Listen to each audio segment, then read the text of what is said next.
Өндүрүштүн жаңы доору. Былтыр 2024-жылы кайра иштетүү тармагы боюнча, айыл чарба кайра иштетүү тармагы боюнча 55 ишкана ачылган.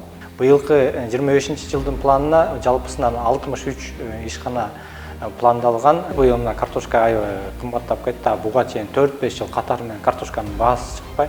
Себеби биздин ош узак мөөнөткө сактоо технологиялары начар болгондо, мына ушул маселени чечүү максатында Кызыл Ата районунда 40 000 тонналык картофель сактоочу жай курулуп атат.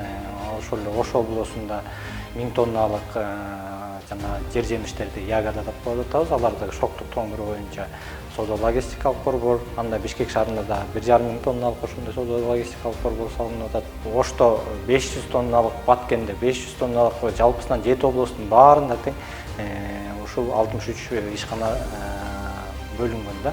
Азык-түлүк коопсуздугун сактоо максатында май өсүмдүктөрүн кайра иштетүү, тамак ашка колдонулчу өсүмдүк майынын бизде дефицит, ошону камсыздоо максатында жерлерде майда болсо да, мини цех болсо да ар бир райондо ачуу иштери жүрүп атат.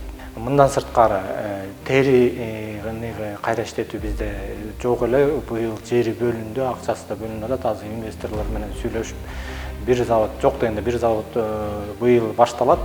Негизги планда ошол терини иштетүүнүн ар кайсы цикылындагы заводдордун санын оңго жеткиребиз.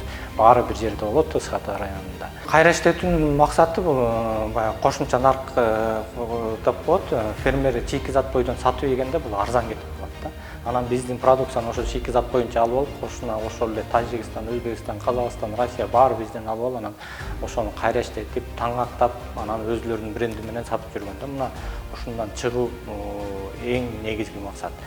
Заманоо конуп атат, элдин баягы кирешелери көбөйүп атат, кээ бир мигранттар кайтып келип атат. Мына ошонун баары жаңы бизнестерди, биз баягы агрардык мамлекетпиз да, көбүнчө калкыбыз айылда чоңойгондон ошол айыл чарба бизнестерине кирип атат.